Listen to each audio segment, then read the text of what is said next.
I'm Andy Jones, and you are watching Art Talk, the show where I teach you some painting techniques, and my good buddy Stephen and I talk a lot about art and just life in general. And I want to let you know that this is our second stop on our road tripping series. All summer long, we are traveling from California to Florida with stops along the way to paint some paintings representative of that part of the country, and also just tell you some fun stories about my life. So if you didn't know, I have taught literally thousands of people how to paint, and if you have any desire to learn how to paint, I can teach you too. So, Stephen, crank up the air conditioning. This hothouse flower is wilting. Oh my gosh. We are here in the desert Southwest. Let me tell you, I did not bring enough sunscreen for this.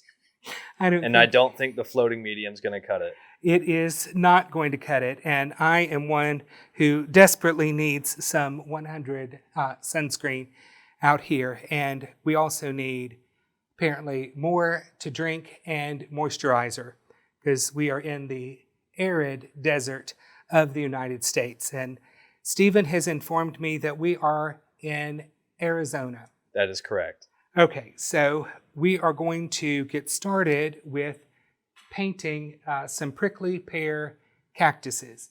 And this particular prickly pear cactus is in bloom. And if you've never seen cactus in bloom, they have some of the prettiest flowers of any plant, and they generally last a day, and then they're gone. So we're trying to capture our prickly pear cactus as we talk about our adventures in the desert Southwest. So first thing we're going to do is let you know that we do have a downloadable pattern for this painting. You can find that in the description box below the video. And we will get out some paint so that we can start our painting of our prickly pear cactus. This is titanium white, and next we're going to have a little brilliant ultramarine blue. And I'm also going to put out some Prussian blue, because that's a beautiful dark transparent blue.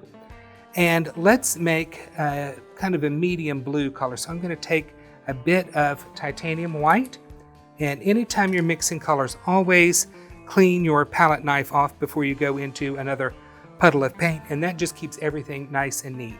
So I'm going to add a little chunk of brilliant ultramarine to my white, and that's giving me a very nice light blue color. And so I'm going to take a little chunk of that, and we don't have that much sky to paint, so we don't need that much blue, but I am going to add now some more ultramarine to this lighter blue mixture, and we're making a darker blue color. Andy, as we were pulling into Arizona, I saw several people frying eggs on the concrete. Do you think we could stop by and get some eggs later? You are looking for huevos rancheros. Yes, we can definitely do that. I will tell you, not an Arizona story, but a desert Southwest story. One of my first trips out west, my mom and a friend, we were going to a painting conference. And so we are, taking in all of the surroundings, and we go out to eat. And we are asked, do we want dinner on the red or on the green? And so I'm thinking red would be hotter than green. So we all order dinner on the green. Well, just here to let you know, we could not have been more mistaken. Uh-oh. So our first kind of Tex-Mex dinner in the Southwest was super hot, but it was delicious, and we survived it and moved on. Speaking of moving on, we're going to start our canvas by creating kind of some shadowing around our prickly pear cactus. So I'm going to take a little burnt umber, and I'm using a number 12 flat, and pick up a little ultramarine blue or brilliant ultramarine, and a tiny bit of Prussian blue. We just want a super dark bluish blackish color. And I'm not going to need much paint on my brush, but what I am going to do is just use the corner of my brush and kind of scrub a little bit of dark color right around the edge of the cactus. So not worrying too much. Some of it's getting in the cactus and most of it's staying out in the sky area. But this is how we're going to start this little painting. And I will also tell you, while we were in Albuquerque, we did not make that famous left turn, but I'm sure that before we leave the Southwest, Stephen will have made that left turn in Albuquerque. There are the mountains that are in Albuquerque. They're the Sandia Mountains, and they are pink in color, I think due to some of the rock formation and I'm sure the atmosphere and sun on them, but they're beautiful mountains. And so, as tourists oft do, we found that there's a way to get up on the top of the mountains with this lovely kind of cable car like you see in the ski resorts. And so we decided that we should go up to the top of these mountains, taking in all of the natural scenery, making the most of our time in the Southwest. And do you know what happens when you get to the top of mountains, Stephen? I believe that the altitude makes people sick. Well, it does, but we were not that high up. But Okay. what does happen is the temperature plummets as you go up. So we had been basically sweating to the oldies down on ground level, and then when we got up to the top of the mountains, the wind was blowing about 30 miles an hour off the snow. So you can imagine how cold that suddenly seemed and how good hot chocolate at this little stand sounded. So I probably had one of the most expensive cups of hot chocolate I've ever had in my life. But such is life on the road, Stephen. So I don't know how much those kids are charging for their sidewalk cooked eggs, but I'm sure it is kind of pricey. So get set for that. All right, so now we have some background shadowing around our cactus, and we need to let that dry. So we can't wait here, or I would just stick this out of the car window and it would dry like that. But we're going to take a moment and dry our shadow. I'd like to take a minute to thank Plaid Enterprises for sponsoring Art Talk. They are the makers of folk art acrylics, which I absolutely love using. I've used this paint since I was a young tot, and now that I'm an old fart, I still use this paint. We have a 17-piece set that we've curated just for you. Ordering information is in the description below, and we also have great brushes for you. We have a 7-piece set of Folk Art Select Firm Bristle brushes. These are absolutely incredible. I use them every time I paint. And I've never done that in my entire life. Now, let's get back to our video. All right, I'm going to use a little floating medium just to help my paint slide around a little bit. And you may not need to use that. You can if you want to. It makes your paint a little bit more transparent, but it also just makes it slide a little easier. So I'm going to take some of my darker blue mixture, and we're going to scrub some of this on. And notice that I'm kind of going over or right next to that shadowy color. I don't want to cover it all up, but I need to soften some of that back. And Stephen, if you would please get some air conditioning on. This hothouse flower is wilting. Here, I'll turn it on real quick. It's miserably hot here in the Southwest, but like everyone says, it's a dry heat. And if that makes it any better. Well, what I will say is that an oven is a dry heat, and you can bake a cake in the oven. So while it's not as bad as, being here in, 100-degree weather where you can breathe the water in the air, it's still pretty bad. You and I are built for the Southeast swampy heat, so I think when we go to places like Arizona and Nevada, it really opens up a new type of heat for us that we're not built for. We're not used to it. Stephen, I am not built for any heat. Trust me. I'm big, I'm fat, and I'm fully insulated for cold weather. The hot weather just does not do me any good. But what I'm doing now is taking a little bit of my lighter blue mixture and just a little bit of floating medium, and we're stretching that out, just covering the canvas lightly with our two different blue colors. And I will tell you that the light out here in the Southwest is absolutely beautiful. It makes all the little sparkly bits of the desert kind of glow, and it's absolutely beautiful to look at and to see what the natural environment looks like here. And I obviously did not mix up enough blue, so I'm just going to force myself to do a little brush mixing here. Whoa, that's not Whoa. what you want. Hit the brakes. Not going to worry about that. I'm going to pick up some more white, and we're going to soften that in right here on the canvas. Look at that, just a little detour. Absolutely. We saw that sign and we turned around immediately. One thing that you have to do when you're painting, and I don't mind making an obvious mistake like that, because it really does let me show people that when you see a problem, hit the brakes.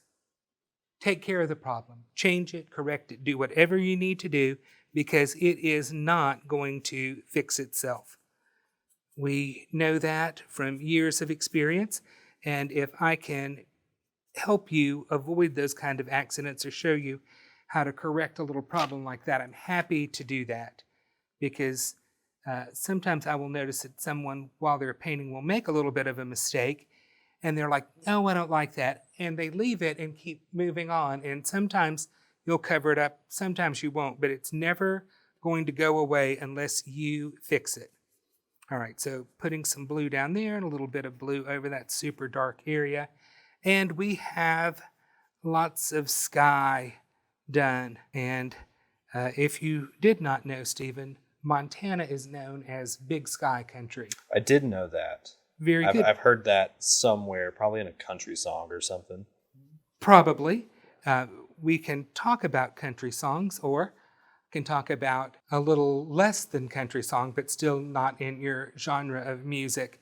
There's a group called Orbital, and they have a song called Fluffy Little Clouds, or Little Fluffy Clouds, and it talks about the big skies, and they were filled with all these pretty little fluffy clouds. And that's what you see when you look out here. Lots of big sky and a little cloud or two. And while we are looking at those pretty clouds, we need to dry our sky. Even though it's low humidity sky, we still need to get it nice and dry so we can move on to our cactus. All right, our sky is dry, and we can proceed on to the green part of our cactus. And I'm going to start out with some medium yellow. Andy, that's yellow, not green. How are you going to make green? I'm going to show you how we're going to make green, and we're going to make green the old-fashioned way. Oh, we've been here before. I think we've been here many times, not to the southwest, but to making green many times. Mm-hmm. So I'm going to use medium yellow and pure black. And I'm only going to need a little bit of black to turn this puddle of yellow into a green. This is not the green I was going for. We need to make it a little darker. So clean off my palette knife, and we'll pick up a little bit more black. It is better to add a small amount of black at a time than too much black and turn your pile of yellow into black. So years ago when I started painting, we always mixed our greens, and we started with yellow and black to get a nice kind of olivey green, and then we would make several values of that green. Today we're going to stick with one value of green to get started with, and it is going to be yellow plus black, and I just keep adding black a little bit at a time until I get a nice kind of olivey green color that's medium value, and then we're going to make this prettier, and we are going to do that with the addition of Prussian blue, which is already out on our palette, and this is a beautiful dark transparent blue color, and it really does make a great cactusy green color. Now, I wanted to take a moment to mention one of the Desert Southwest's greatest artists, and I'm not referring to Georgia O'Keeffe, although she could be considered one of the Southwest's greatest artists, but I am referring to one of the great muralist and illusionistic painters. That would be Wile E. Coyote. Mm. And his paintings of bridges and tunnels are unsurpassed in the art world. They've been known to trick a lot of people into thinking that it's a real tunnel. Yes, indeed, there is. In 2016, someone was copying his style of tunnel painting in Brazil, and a car did indeed try to drive into his painting. But Life imitates art. yes, indeed. But Wile E. Coyote's tunnel paintings were absolutely amazing. I cannot imagine how much better they would be if he had been using folk art products, but unfortunately, he ordered all of his art supplies from Acme. So they were great, but they could have been even better. So shout out to Wile E. Coyote, one of the great artists of our day. What did you say that the E stood for? Ethelbert. Yeah, that's not what I would have guessed. No, and a lot of people don't think it means anything, but in fact, he did have a middle name. All right, so back to our cactus, and if you want to, you can alter your green. I'm picking up a little bit more Prussian blue, but I could pick up some ultramarine and add that in there to really make my cactus a different color green. It's up to you. You are the gardener for this cactus. And I used to think that all those beautiful big cactuses out in the Southwest just grew and no one ever bothered with them. And then some people that I knew lived out there said, oh no, cactuses sometimes have to be watered. And I'm like, okay, I would not have really thought about that. I thought they were just like tanks, I you know? thought they were too. But apparently they are not as tank-like as we would like to believe. And this is kind of a generic, what I would call like a prickly pear cactus. It's a flat cactus that grows in these kind of sections. The big saguaro cactuses are the ones that have the arms. And then you've got barrel cactuses that are nice and big and round, and they've got little ridges on them. But they all have these spines that we will be painting toward the end of our lesson, and that's what you've got to worry about. Yeah, be careful. Yes. Don't poke yourself. We're trying not to. But the desert Southwest is a great part of the country, fun to visit. Every area is a little different. We have been to Arizona. We've talked about some time that we spent in New Mexico. There's also Nevada we brought up briefly. Yes, and of course, what about Nevada? Las Vegas. Viva Las Vegas, yes indeed. Sin City itself. I used to go every year for a painting conference out there. And one of my good friends would often join me for a boys' weekend after the conference. And we had a great time. We would gamble until we knew where we were going to be able to eat that night. We would basically be sitting at the slot machines, gambling away, and then either one of us would be like, okay, I've made enough money that we can go to eat here. Should we keep gambling, or do we want to, just eat there? There were some nights when we decided that we would eat on the cheap, and there were other nights when we would gamble till we could go to one of the better restaurants on the Strip. I don't really have any desire to go to Las Vegas. I'm terrified of losing money. Then don't gamble. It's a great place without gambling. I've heard it's, maybe I just don't know enough about it, but I've just heard that it's just one big strip of road, and that's kind of all there is to it. No, that would be like saying Atlanta is just Peachtree Street.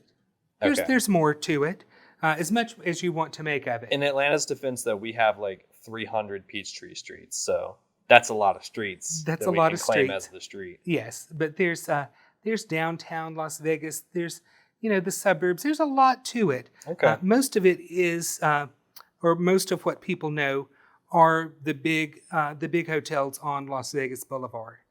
Like Caesar's Palace. Caesar's Palace is there. I got to go see Cher there. I thought you were going to say you saw Caesar. Oh, you're back in the time machine again. No time machine this week. Although it was a few years ago when I did see Cher there, but it was amazing. And my friend had one of his friends was there in Las Vegas at the same time, and we were somewhere eating and talking about stuff, and his friend said something about getting up in the morning and driving out somewhere to go on a quick hike.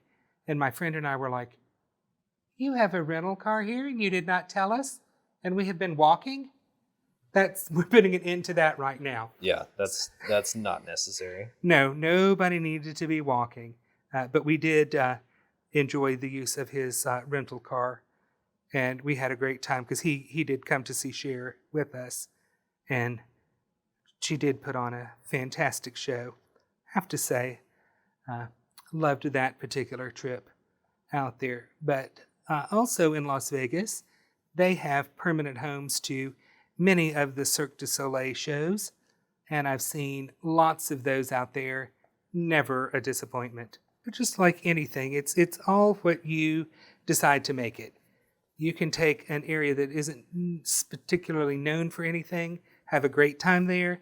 Other people will go somewhere where most of the world has a hard time being bored, and they're like, "Oh, I hated every minute of that trip." So, it's well what you make it. And you and I are making the most of our southwestern trip. I've had a lot of fun. I just hope the next place we go to is a little bit colder. Gonna be disappointed. Uh-oh. Well, we don't want to talk too much about our next stop, but I will tell you it has two temperatures. It's either too cold or too hot, and the wind is always blowing.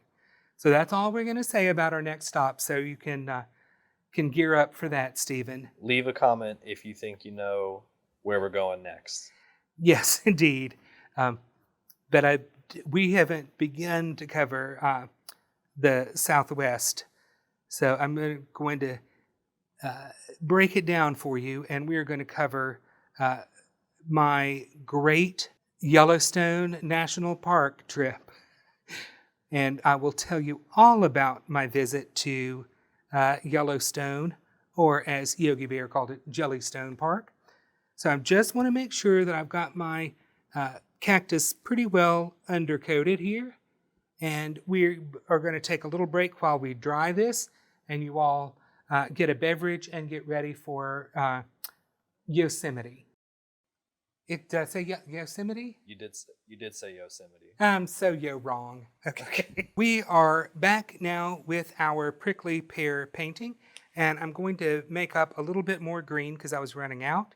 So I'm going to add some more medium yellow to my palette, and we're going to add a little bit of black. Same thing we did before, but now we're just making more of it. So I said that we were going to come back and I was going to tell you my Yosemite story, and I lied because I don't think I've been to Yosemite. I have been to Yellowstone. So I was out in Utah at a conference, and my business partner and our assistant, we had decided that we were going to Jackson Hole, Wyoming, because for some reason we thought that 3 poor people were going to go have a great time at a luxury resort town. Well, I can tell you, we didn't have the cost of admission.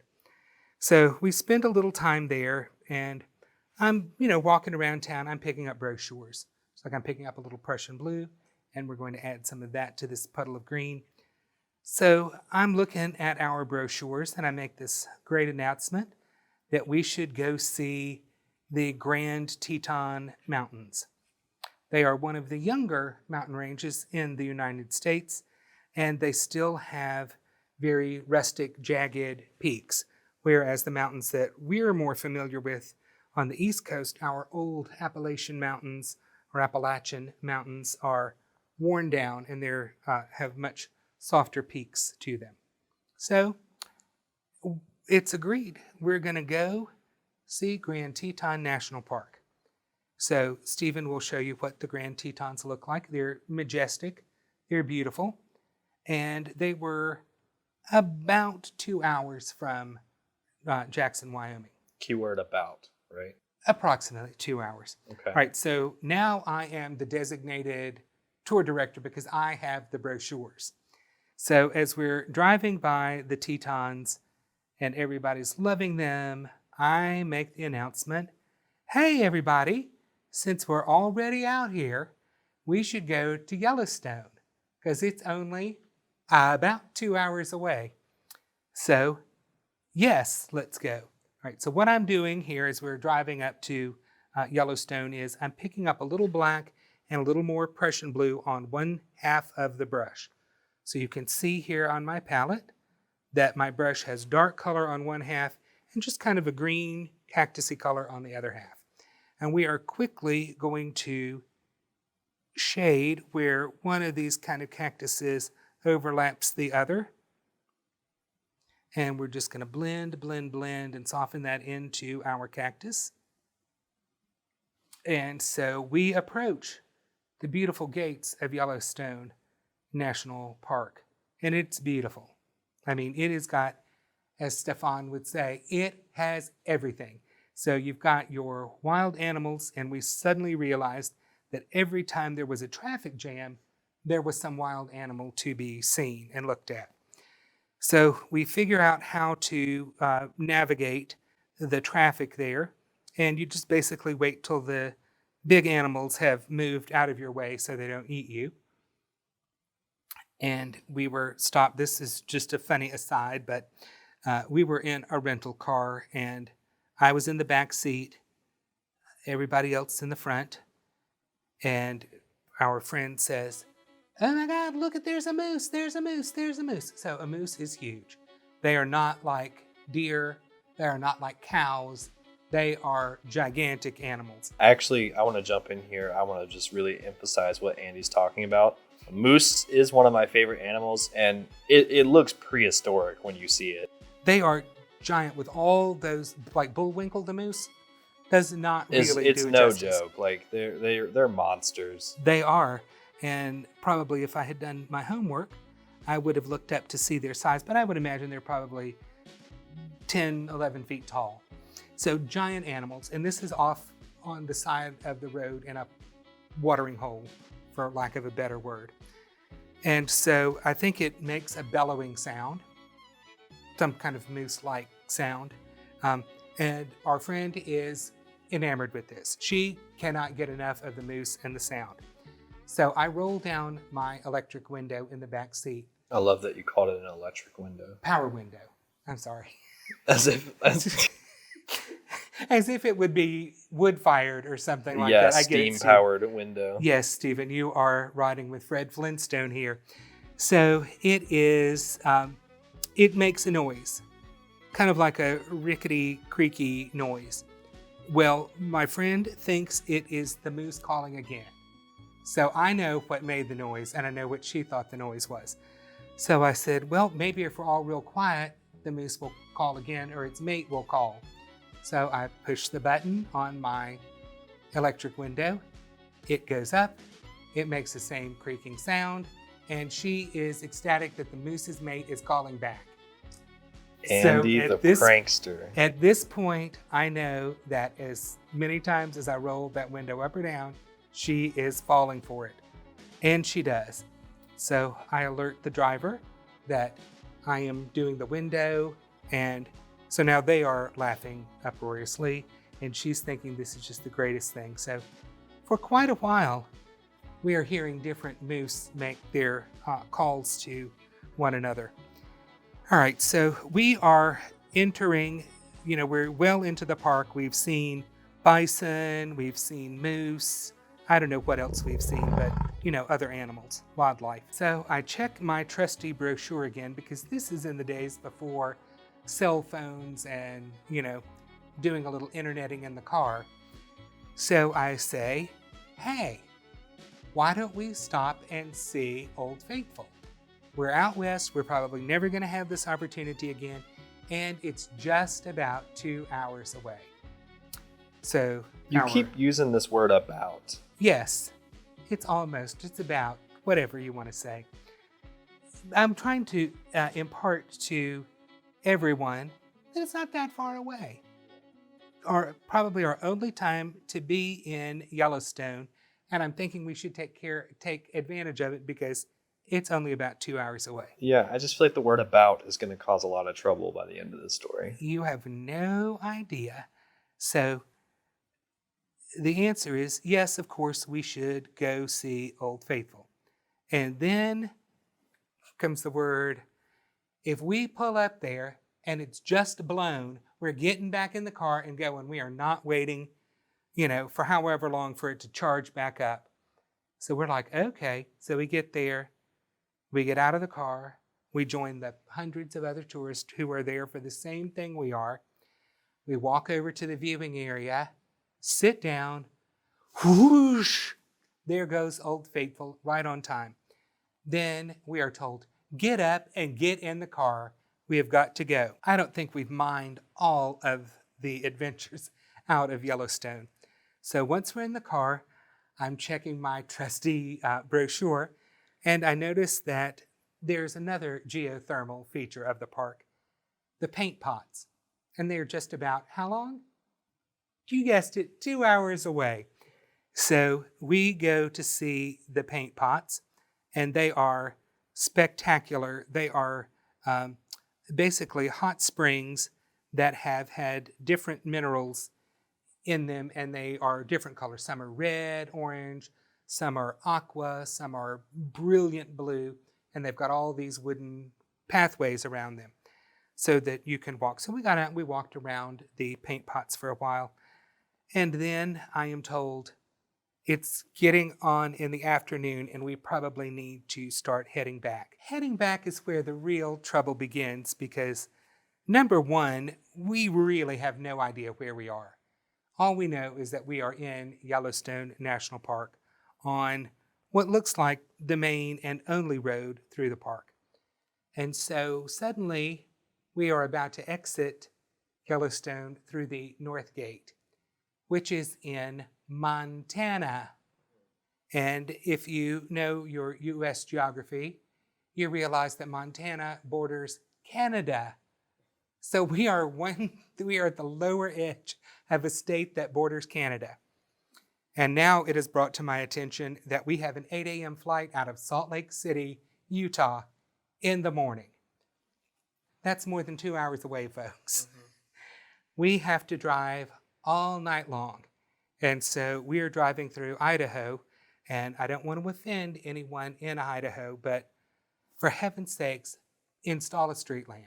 That's all I ask. We drove for what seemed like 8 hours or 10 hours in pure darkness, all the way back to Salt Lake City. And I will let you know that we did make our flight. So it was a fabulous trip through Yosemite.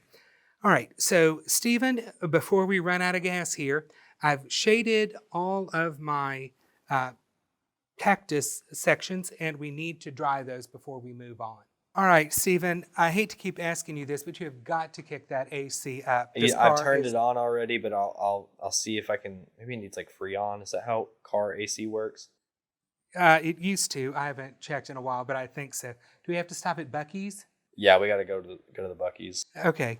All right. Well, while Stephen is using his Google Maps to find us a place to get some Freon for this air, I have put out some sunny yellow and some medium yellow on my palette, and we are just going to brush mix a lighter green. So I'm going to take this green that we had, and we're going to lighten it with some medium yellow and a little bit of sunny yellow, and that's not too pretty, so I'm going to add a little bit of brilliant ultramarine to make that a prettier light green color.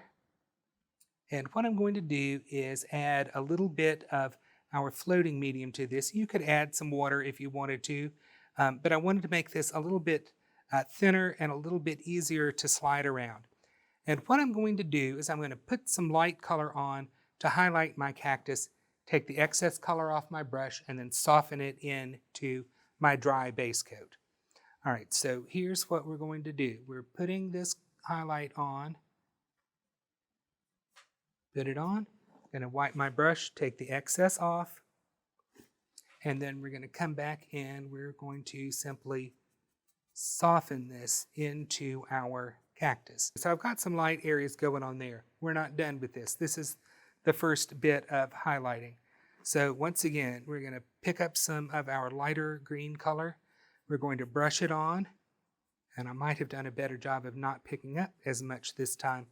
But we're just going to soften this back into our cactus.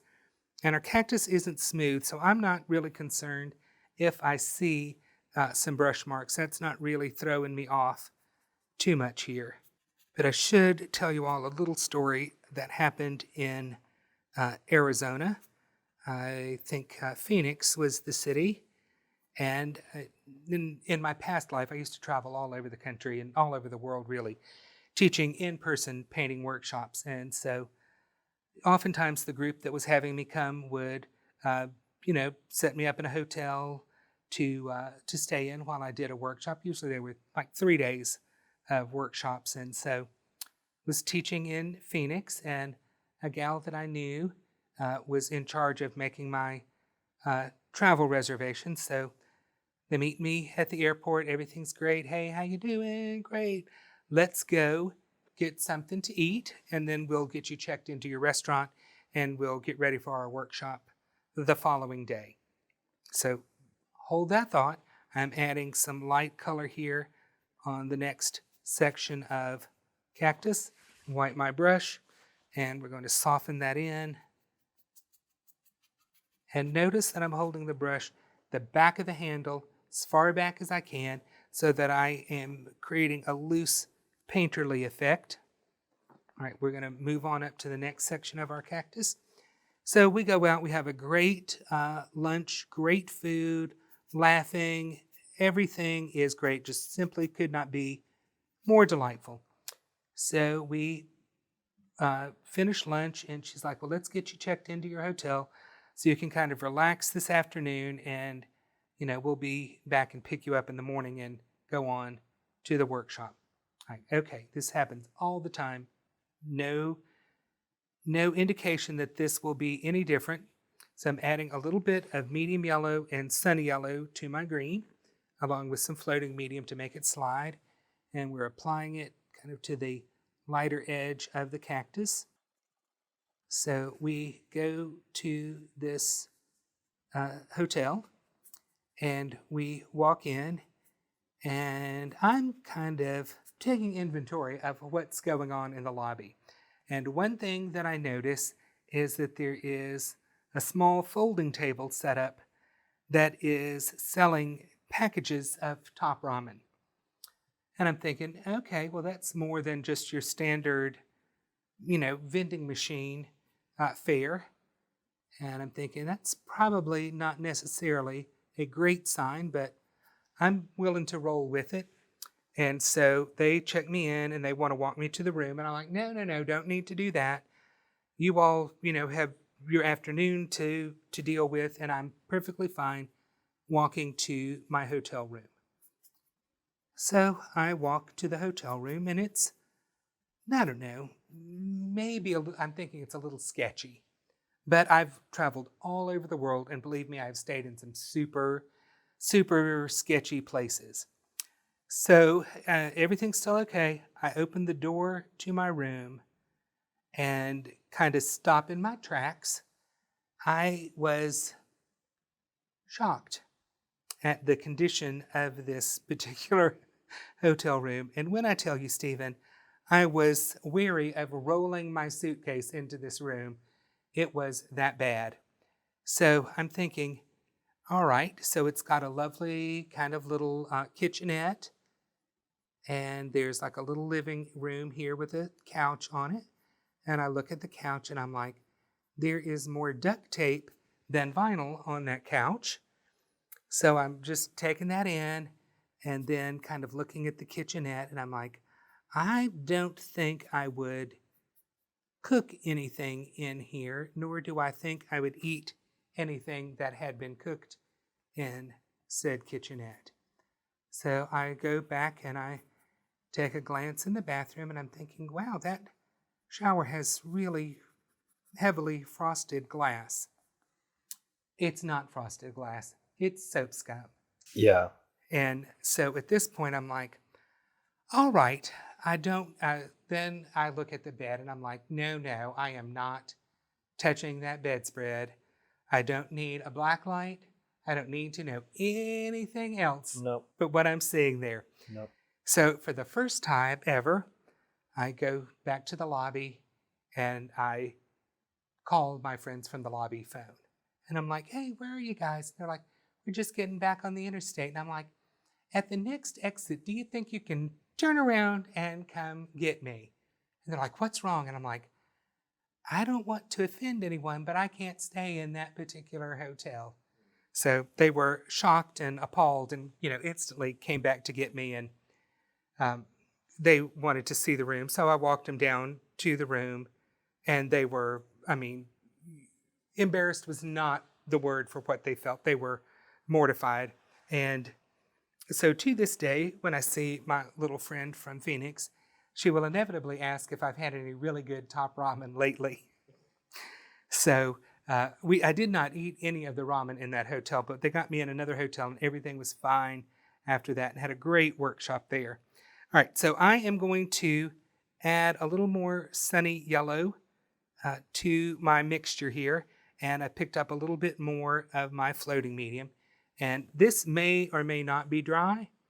Not going to be a problem either way, but I'm going to apply a little bit more light green or a lighter green and do the same thing, kind of brush it on and then wipe my brush and come back and soften this lighter green into the cactus. Because as we've talked about, there's so much beautiful light here, and the light is always going to be bouncing around on these prickly pear cactuses. And all we want to do is to lighten our cactus and make sure it's got some vibrancy and life to it, so it's not just a dark, dull green. I might add a tiny little bit of blue to this, not Prussian blue. I'm using a little brilliant ultramarine, just going to give me a little different light green color, and we will once again start on our cactus, brushing some of this soft, transparent green on, and then because I didn't have too much on, I can instantly start scrubbing it in. And I'm using one corner of the brush and then the opposite corner, just kind of sweeping back and forth, softening all of this out. And we're going to continue to do that, picking up a little bit of our undercoating green, adding more sunny yellow and a little ultramarine blue or brilliant ultramarine to that. Just alter the color a little bit. Add some floating medium to make sure that it's sliding around really well in our arid desert climate. And we put some more on.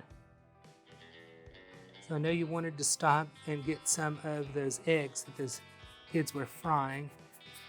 What is your favorite kind of Southwest Tex-Mex food, Stephen? I really love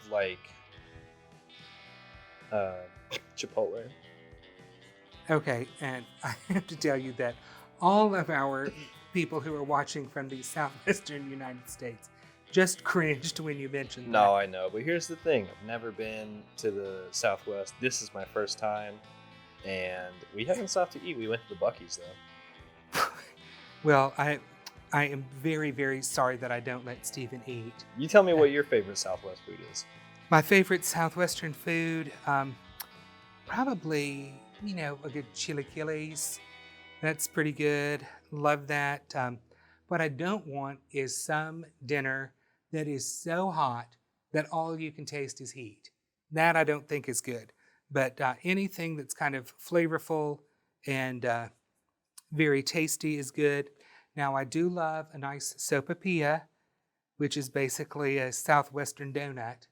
It's a puffed, fried pastry, and they usually bring it to you after dinner, and you smother it in honey. I think So I've had good. that, but I was not in. I would think it was in Tennessee. I think it was in Chattanooga when I had that. Well, there you go.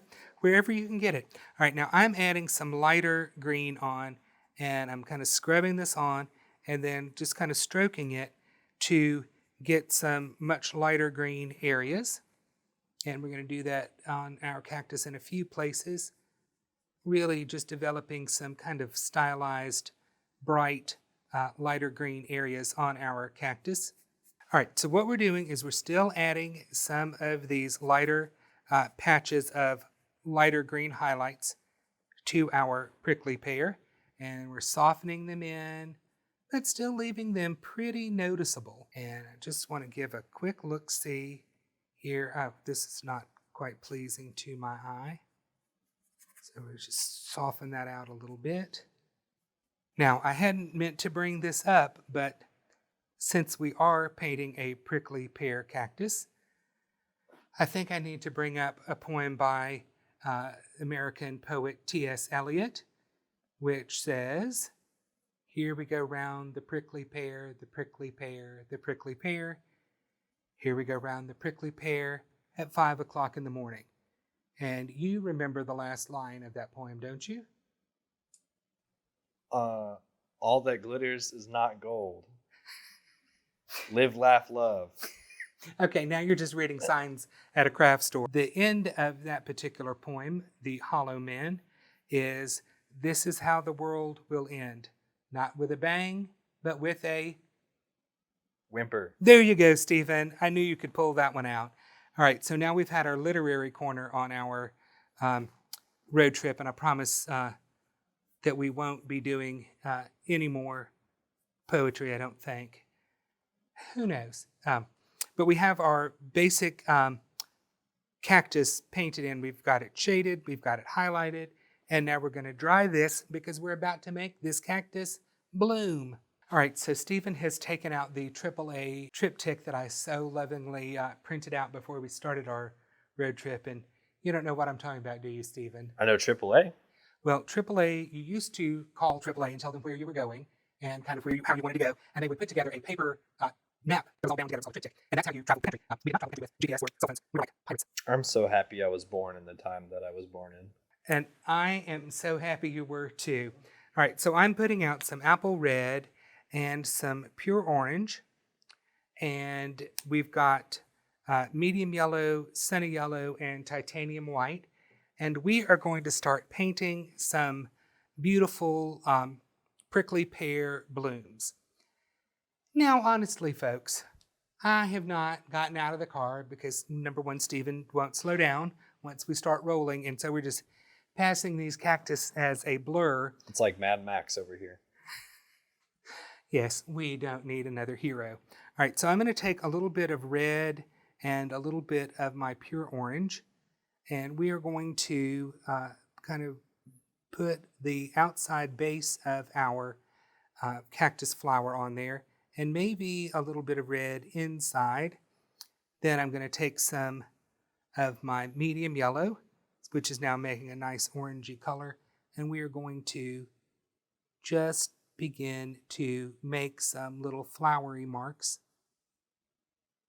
And I'm thinking that these cactus flowers, this is how I'm approaching this, that they are full of very soft, very delicate petals, because they can be that way, because in a minute we're going to paint in the spines of our pear, which are protecting this little cactus flower. So I've picked up a little sunny yellow now, and we are going to tap and make our little cactus flower just like that for the time being. So very loose, very light, very pretty flowers. I would imagine, because once again, Stephen won't slow down, I think these would probably have a very intense fragrance, because you've got to let everything around you in the desert know that you are ready for pollination. All right, so we are going to take now, I'm not going to pick up so much apple red, but whatever little bit of red was in my brush, and some pure orange. And once again, we are putting in the front of our flower and some of this orangey color inside. And we'll pick up our yellows again, and we will paint in some of these delicate little flower petals. And I'm just using the corner of my brush or the flat of my brush just to dab some of these on, and I'm not going to spend forever worrying about them. I'm picking up some more of my sunny yellow, and I'm going to add some more of that to this flower now that it's gotten a little sticky, just to brighten up that little edge of the flower there. And we're going to do the same thing over here, just adding in some of these lighter dabs of yellow. I would think there's probably some terribly dangerous insect that comes out of the night, crawls up this little cactus and pollinates these things. All right, so we're going to leave these 2 flowers up here alone. And as soon as I say that, I'm going to come. Stop. I know. Go. Stop. All right. Whew, I'm telling you, backseat driver. While we're painting. All right, so we've got 2 more flowers here. And I'm going to take a little bit more of my red and orange. And we're going to make this a little bit of a taller flower. Not seeing so much down in there. And we'll wipe some of that out and pick up some more of our medium yellow, which is going to make a really pretty orangey color here. And we'll tap in kind of the back side of our flower, not as round this time because we are painting more of the front and the edge of our little cactus flower.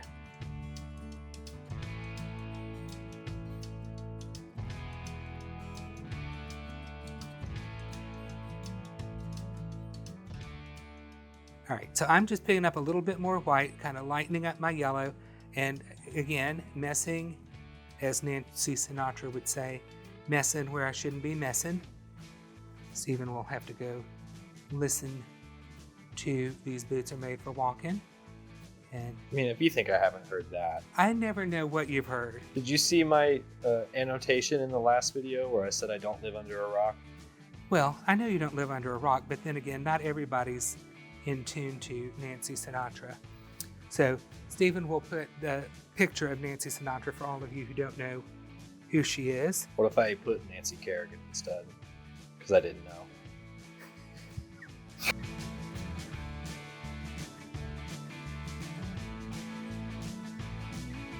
All right, so I've got my reds and oranges on here, and now I'm starting with my yellows coming across the front of the flower and kind of up across the back.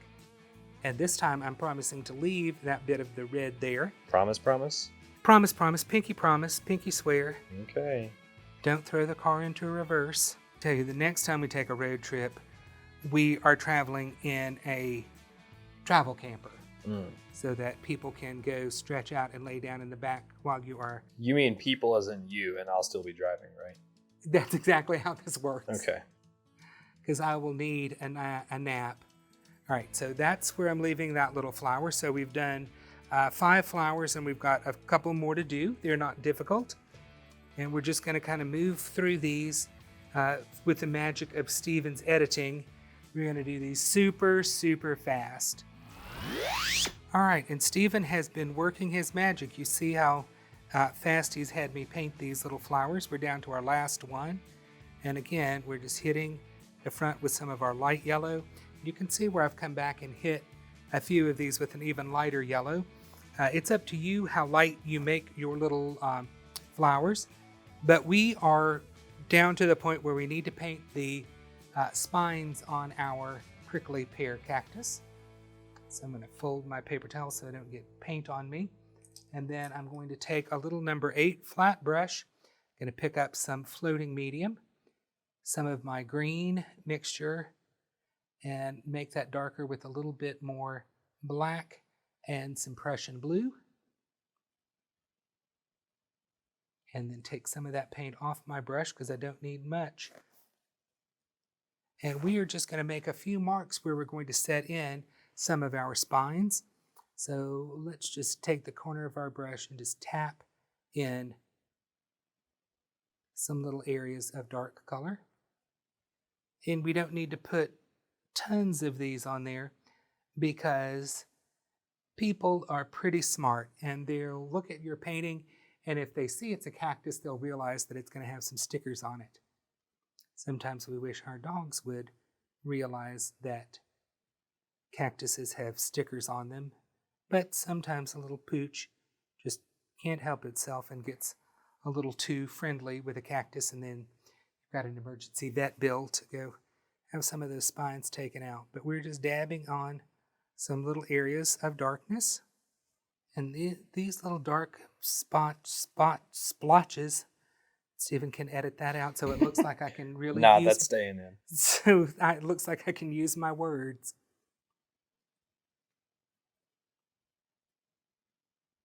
And I'm just pressing this with my fingers to soften them in. All right, so I've established where we are going to put our cactus spines, and now I'm going to pick up a little bit more of the same dark color, make sure that my brush has a really nice chisel edge, and I'm going to stand the brush up. All right, so I've turned my painting upside down so I can pull toward me, and I'm going to use the chisel edge of the brush, and I'm going to pull a couple of spines out of each one of these little dark areas. And these do not need to be demonic or huge. Just a little prickly spine goes an awful long way. We want to change their direction a little bit. So this is the dangerous part of our trip. At least I think it's dangerous. Who knows what our next stop will hold for us, Stephen? Have you ever been pricked by a cactus? I think I've been smart enough to avoid that. I've never really, been around a lot of cacti or cactuses, depending on which is the correct way to say that, and I am not sure. It's cacti. I think I've been pricked by a cactus once, but I was also a kid sticking wire in electrical sockets. Yes, so, we don't. know. We don't trust Stephen's safety tips. I don't know if anybody's really surprised by the fact that I've stabbed myself with a cactus on accident. I don't think anyone is going to be surprised by that. Okay, don't make these curve. These little spines are straight and sharp. And we've just got a couple more and then one more thing, and then I promise, Stephen, we will get back on the road again, heading toward our next destination. And as Stephen mentioned, if you think you know where you're going, drop it in the comments below. All right, so I'm going to rinse my brush out real quick, and we are going to pick up a little bit of our green color and some yellows, making a light color. And we're going to highlight a few of these little spines like they are catching that beautiful desert light. So just a couple of them here and there. We're just going to make them a little extra special by hitting them with a little light yellow, and maybe one or two more.